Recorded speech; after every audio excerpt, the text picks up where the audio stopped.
to be recorded. Okay, we're about to start.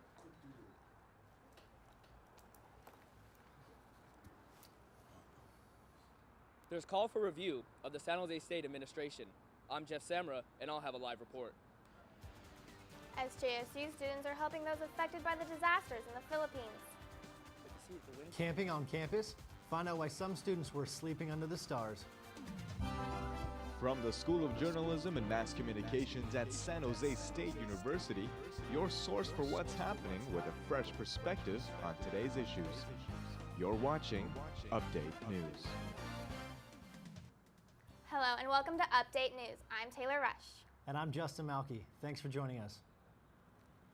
SJSU's Faculty Senate is holding a crucial vote next week, which could affect the future of the university. Update News reporter Jeff Sammer is live with more. Jeff? The call for action by the faculty has made front-page headlines in this week's Spartan Daily. Students are also caught up in the breaking development. We do have some challenges as a campus that we believe would be best addressed by having some objective external assistance in doing so. What the Senate will be voting for is a resolution. If passed, the resolution would request assistance from the Chancellor's office to, quote, undertake a prompt review of SJSU governance. Some feel results of such review would help SJSU move forward in a positive direction. We're really looking for solutions to help our campus function in the way I think we would all benefit from. And particularly, the students, but all of us, really, all of us, faculty, staff, administrators. SJSU President Mohammed Kayomi has been away on university affairs and could not be reached for comment. The proposed resolution comes just a week after President Kayomi called for major budget cuts campus-wide, only to reverse his decision 2 days later. The budget debacle left a sour taste in students' mouths. Oh, I thought it was a great PR move, and exactly what that was. It was a PR move because President Mo saw that the campus and the faculty and everybody were upset, so it was like, let me pacify them for now, because it speaks volumes to be able to come up in 2 days to figure out, oh, we don't have to make cuts. So you knew all along there was some way that you didn't have to make cuts. You were just going to make the cuts. So it kind of made me lose a lot of respect for President Mo in the aspect that you would put the stake of our degrees and our education, but then 2 days later, you find a way to make it all better. Now, the Faculty Senate meeting is scheduled for Monday, November 18th in the Engineering Building, rooms 285 and 287, from 2 to 5 p.m. Students are welcome, but space is limited. And reports have surfaced that outraged students are planning demonstrations in the near future. A lot of uncertainty around campus. I'm Jeff Samra, reporting live, Update News. The death toll in the Philippines continues to rise. The latest estimates have it up to at least 4,500.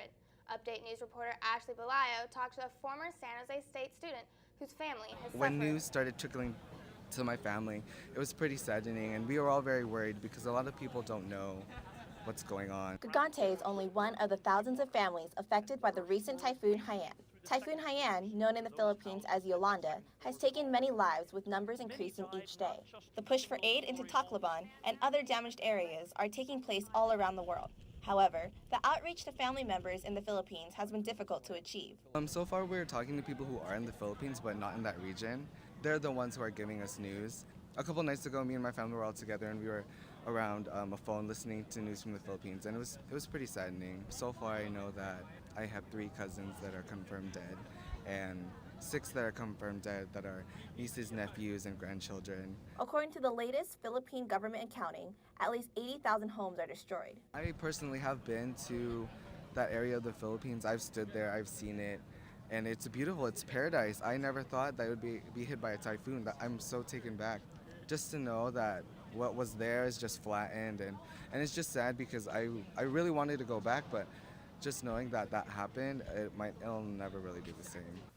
Philippine citizens are seeing changes to their country. Junior Diane Licardo's father was on a different island when the typhoon hit. Well, my dad's in Zambales, Philippines right now, and he has experienced some of the weather changes. Like one of the days he said it was really, really gusty winds. Marianne Grace, a resident of the Philippines, says, quote, everyone is really trying to reach out. I can see that people all over the Philippines are really determined to help the victims despite the distance. Victims of the typhoon are fighting for survival as they wait for aid from around the world. I'm Ashley Belayo, Update News. Here on the San Jose State campus, students organize relief efforts for the survivors of Typhoon Haiyan. Update News reporter Franco Valencia says students collecting both supplies and cash donations. This week, Updat, SJSU, and several other on-campus organizations teamed up with Project Pearls to collect donations. Project Pearls is a non-profit organization that works with impoverished areas in the Philippines. We were already planning to have a drive sometime this week, but I did get in contact with Alex Sanchez of Delta Sigma Phi, and we decided to collaborate. And from then on, we also asked Alpha Kappa Omega and Alpha Kappa Omicron, because they are Filipino-based fraternity and sorority, so we do collaborate with them, and ATO decided to help us out too. Reyes also hopes to send more than 100 boxes by the end of the week. Marlene De La Cruz was one of the students who donated for the Typhoon Haiyan relief. Okay, I donated for this cause because I feel like it's important for us to help out other people in other countries when natural disasters happen like this. The donations that we're looking for are dry food, non-perishable food, toiletries, and baby supplies. Mateo also hopes to bring the community together. Hope to get out of this is, well, for one thing, just getting this community together to help this one cause of getting our nation back home, get back on their feet. If you would like to help out, you can visit www.projectpearls.com to learn more about the cause. I'm Franco Valencia, reporting for Update News. Students gathered on campus Thursday to discuss economic inequality and other social issues. Update News reporter Drea Blackwell has more on the story. Camped out under the watchful eye of the Smith and Carlos statue, SJSU students gathered for the 8th annual Poverty Under the Stars. emceeing the event was SJSU student Celine Chandler, who knows personally what a life in poverty can be like. I'm actually a former homeless person. I was really affected by unemployment because I couldn't find a good job that would pay for the very expensive housing here in Silicon Valley. The focus of this year's Poverty Under the Stars event centered on public works projects and unemployment. Participants argue that as unemployment increases, the government should step in to help create jobs. There's a lot of times people step in and try to help others on a case-by-case basis, but this is a structural change, and I think that's what we need. We need structural economic change.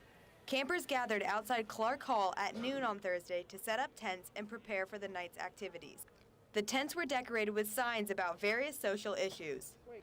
Faculty and community members camped alongside students to spend a night in the life of America's homeless. An array of speakers from the community joined the campers later that evening to discuss these topics. The campers were also treated to a screening of the film Inequality for All, an award-winning documentary about the disparity of wealth in America. Poverty Under the Stars is organized by Cafe J, the Campus Alliance for Economic Justice. Sony looks to hit the reset button with its new release of its new gaming console. The much anticipated PlayStation 4 gaming console has arrived and went on sale Friday. Sony's new gaming console shows significant improvements to the controller, menus, and fresh features such as game sharing. Better graphics than the Xbox One. Xbox One, you have to share. You can't share games. PS4, you can't share games. Like I say, my buddy and my friends has games and I don't have games, so I can just borrow one of his. The new controller contains a speaker and touchpad that can be pressed like a button. The start button has been replaced by options, while the select button is now share, which allows users to share and take screenshots and share them on social media sites. The PS4 is priced at $399, which is $100 cheaper than Microsoft's new Xbox One that comes out later next week. Why are Androids taking the lead in smartphone sales? Update News reporter Veronica Martinez has more details. iPhones on campus, Android phones are taking the lead with smartphone sales. CNET reports that smartphones continue to make their way up in sales. iPhones made their first appearance in 2007 containing a touchscreen instead of a stylus keyboard like a typical smartphone. The IDC Worldwide Quarterly Mobile Phone Tracker released the third quarter numbers of all smartphone shipments worldwide. According to the Huffington Post, 81% of Android phones have been shipped worldwide. Meanwhile, Apple's numbers fell. A few other popular Android phones are the Galaxy S4, the HTC One, and the Google Nexus. According to IDC, the reason why iPhone sales dropped comes from its price. iPhone 5C and 5S can cost as much as $900. I just liked it better. I mean, I didn't really try Androids, but the reviews for iPhones are better. All my friends have iPhones, so I've used them before. Not everyone agrees that iPhones are worth buying. I looked at the Android that I had, and it's like a 2-page long list of all the different things you could do, and that's sort of like how a lot of the apps are. Like, I don't know. I like the apps better for the Android. Whether it's an Android or an iPhone, they contain similar features such as social media apps, texting, and a dialing pad. Compared to iPhones, Androids can go up to almost $300. iPhone being Apple's only smartphone, the Huffington Post reports that Apple will continue to increase revenues from its devices. Android has more selections, some more affordable than others, but less profitable. I'm Veronica Martinez, Update News.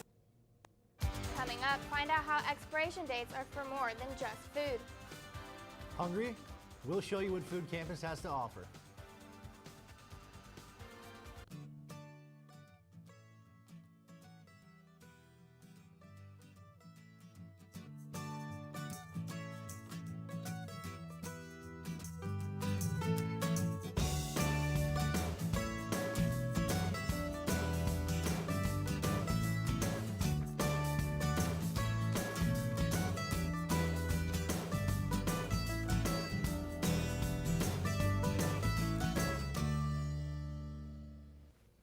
Students were able to explore the world in just 1 week. Hola. Bonjour. Ciao. Hallo an alle, einen wunderschönen guten Tag. This past week, students were exposed to different cultures. It was part of what was called International Week. At a study abroad event, sociology major Caroline Ramirez told students about the year she spent studying in Spain. Before I left, I used to be very introverted, and now that I've come back, I'm more extroverted, and I'm more goal-oriented, I'm more determined now that I've seen what the world has to offer. So it's really life-changing. Students also learned about the foods of different cultures. And free turbans were handed out by the Sikh Student Association to teach students about different religions. We actually got approached by one of the directors for it to do Turban Day. Usually it happens in April, which is like, it's like the birth of our religion. And we usually do it in April during Vaisakhi, but she was really inspired by last semester's event and wanted us to do it again. Mufaroz Akers helped organize one of the International Week events. We all stay around this closely knit group. We hang around people who are like us, who maybe dress like us, who are the same as us, who talk like us. Whereas for International Week, if those people who maybe can't afford to go study abroad, it brings internationality to them. Students who are still interested in learning more about other cultures can go to the International House every Tuesday night for coffee. A flurry of arts and entertainments event happened this week on campus. Franco Valencia is our A&E reporter. What happened this week, Franco? Hey Taylor, I have some cool events to show you. Thursday morning marked the last Breakfast Club meeting of fall 2013. Every other Thursday, professors and faculty members come together to form the Breakfast Club. In addition to the free morning coffee, attendees are able to hear from a different speaker from various areas around campus. The Center for Faculty Development hosts the meetings to show the Spartan community the amazing projects and studies that are faculty currently underway. It's an opportunity for faculty to find out about what their colleagues are doing. It's an opportunity for faculty to discover people who have similar interests to them that they might not have any idea, that they're working on similar problems at opposite ends of the university. Just a way of increasing collegiality. The Spring 2013 Breakfast Club meetings will be posted on the SJSU calendar in February. No matter what you prefer, Taste Buds in San Jose State offers students fast and fresh options. Update News reporter Justin Malky has a sample. Panda Express, just below Subway. The food court of the Student Union is the most popular place for students to grab a bite to eat. With long lines at chain restaurants such as Panda Express and Subway, it makes it difficult to grab fast food. But if you look close enough, you'll end up just below. Just Below is the best place on campus. If you want a good sandwich, you come to us because our sandwiches are prime. Everything in the store is organic. Well, not everything. We've got some few junk food items, but we've got organic and vegan and vegetarian and gluten-free options. Everything's fresh daily. We're the bomb over here. San Jose State offers students a wide array of dining options at the 19 different restaurants and eateries conveniently located on campus. And of course, what's a college student without their coffee? We definitely get a huge coffee rush because every student, of course, needs their coffee right before class. What's really great about all of our coffee options on campus is we have so many. So we have Pete's Coffee, we have Weaver's Coffee, which is organic and fair trade, and we also have Tully's Coffee, which is a really great coffee option, so you get a lot of choices on campus. I definitely suggest everyone to try everything right on campus because we're always doing everything new when it comes to food. We get all of our produce locally, seasonally. We try to get the best products on this campus, like cage-free eggs, all-natural, antibiotic-free beef, and we're always looking for tips on what you crave so we can always increase menu variety, so check us out. After a century of art, SJSU celebrates its past with a series of art galleries. Update News reporter Jamie Maciel gives us a glimpse of the creative works. The San Jose State Art Department turned 100 years old this week. In recognition of this achievement, it opened an exhibit for students and faculty. Located in the Natalie and James Thompson Art Gallery, the showcase is called Creativity, Change, Commitment. The department was founded in 1911 and has been a fundamental part of SJSU since its beginnings in 1857. Joe Farb Hernandez is the director of the Natalie and James Thompson Art Gallery at SJSU. We're also busy on a day-to-day basis that we're just kind of racing to do what we have to do, and a centennial is an important milestone, and it's good to kind of stop a minute, and mark it and take a breath and realize how far we've come in all these years. The exhibit showcases work from some of the department's most distinguished alumni from the 1940s to 1980s. The gallery includes artists such as Wayne Tybock, Mel Ramos, Mark Tansey, Jay Defoe, and Tim Hawkinson. Among its art students, CSU Trustee Award winner Jordan Gonzalez is an art major who is proud to be a part of such an accomplished department. I was this close to going to Sac State before I found out that the art department here was actually a lot more active and a lot better, and a lot more in like an art scene because it's right in the heart of the Bay Area in Silicon Valley. And so that is the reason I came here, is for the art department and for the teachers. A second showcase is located in the MLK Library that displays posters created by the department in the 70s and 80s. The exhibit will be on display in the Thompson Art Gallery until December 13th. On campus, Jamie Maciel, Update News. San Jose students are giving the unemployed a second chance. The Masters in Public Health Department held a clothing drive on campus this past week. Professional clothing was donated to better serve San Jose residents without a job. MPH students are working alongside a nonprofit, the Career Closets Work Experience Program. This program helps young men and women learn professional skills for long-term employment opportunities. What we're looking for here today is professional clothing that someone could wear to an interview, whether it's skirts, slacks, blouses, dresses, heels, anything, jewelry, accessories, anything they can wear from head to toe. They don't need anything. Anyone interested in helping can go to www.careercloset.org to find out more information. And that's all I have for this week, guys. Back to you. Thanks, Franco.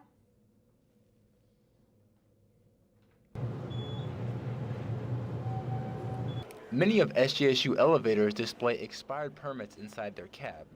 Some show permits that have expired for over a year. For example, the MLK Junior Library elevators have an expired permit that dates back to May of this year. It recently got a sticker that reads temporary permit from the Department of Industrial Relations.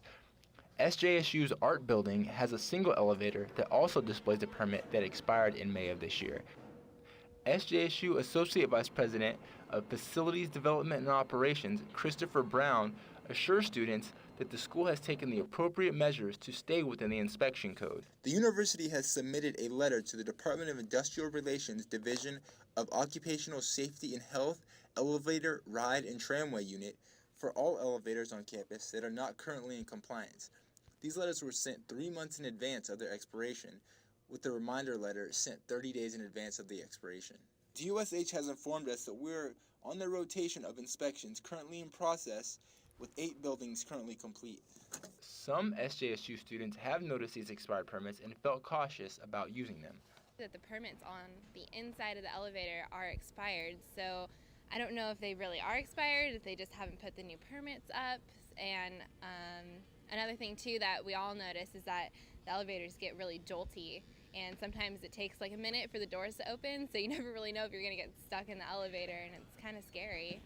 Update News reporters were curious to see how many other SJSU buildings were behind on their elevator permits, and after a visit to 8 other buildings on campus, all of them contained an expired inspection permit. The most outdated elevator permits that were found on what could possibly be the most heavily used elevators on campus. Located in the CVB building, the elevators that accommodate 15 floors of SJSU student housing display expired permits dating back to July of 2012. Under Section 7320 of Title VIII Elevator Safety Regulations, California Division of Occupational Health and Safety may assess a civil penalty not to exceed $1,000 against any person owning or having custody, management, or control of the operation of a conveyance. Under this code, even elevators that have been fully inspected could face a fine if a recent permit is not displayed. Peter Melton, spokesperson for CalDOSH, said that SJSU could face fines of $1,000 per elevator if a valid safety permit is not posted in accordance with the elevator safety orders outlined in Title VIII. We understand that everybody's busy and it can take time to get around to displaying these permits, but after a while, it really does need to go up. So, although Melton assures SJSU students that just because the elevator may not have an up-to-date permit, it doesn't always mean that they are not up to code. Many students depend on the elevators to get to their classes on campus. It's crucial to me getting to class on time, because if it's not working, I have to figure out another way. I have to wait for them to, I could possibly miss class. I need the elevators to get to class, which in Duncan Hall, elevators is basically all there is. I see Otis vans here all the time, so I'm like kind of what's going to happen if they're doing maintenance. Could this elevator potentially break? The Department of Industrial Relations Elevator Unit assures that SJSU elevators are currently undergoing inspection.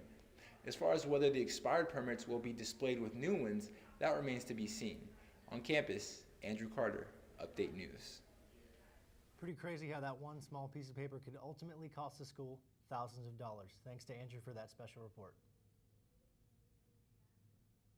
Still to come, Mountain West rival San Diego State. And the men's basketball tips off a game against Santa Clara University.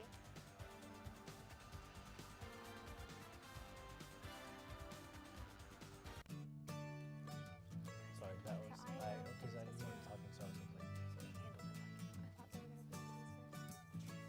My bad.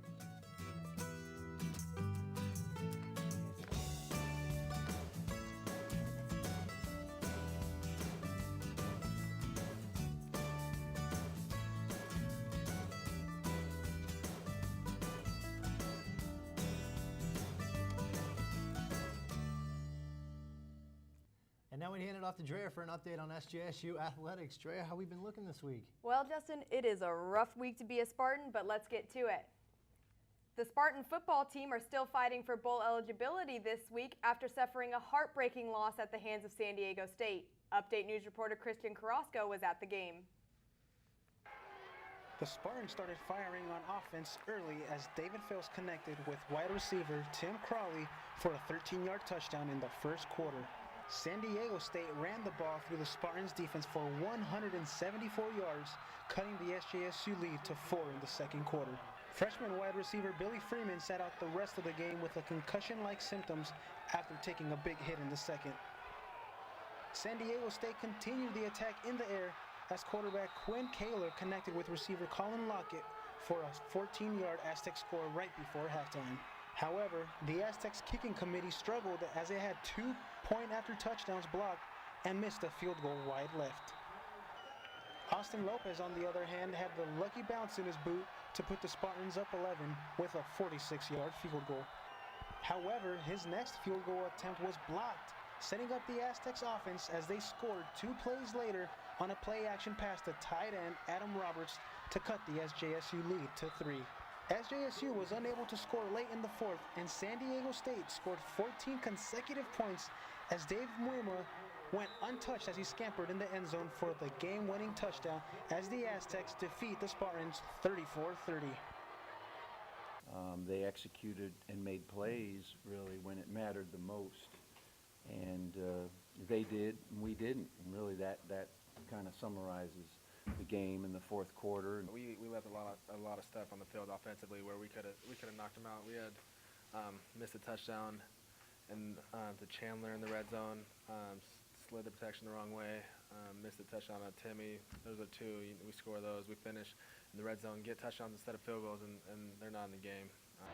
The Spartans' next home game is this Friday against Navy on ESPN2. This is Christian Carrasco reporting for Update News. The SJSU football team hits the road this weekend where they'll face off with Nevada's Wolfpack.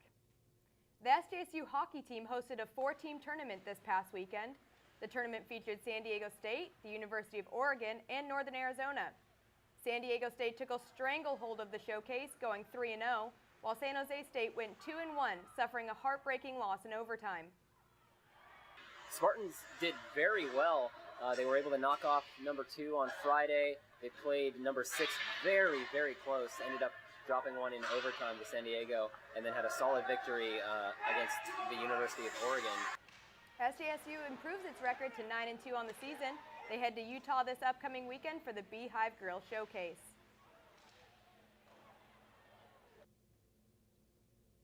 The men's basketball team travels cross town this weekend to face Santa Clara University. It was the squad's first game of the season. Update News reporter Tyler Huffman had courtside seats. The Spartans kicked off their season Tuesday night, and it was the debut of new head coach Dave Wojcik. Santa Clara's size and experience was too much for San Jose State to handle, but the Spartans didn't shy away from the fight. The Broncos forward Jerry Brown controlled the paint early and often for Santa Clara, and more defense would lead to more points later on in the first half for SCU as Jared Brownwich took it to the rack for a 3-point play.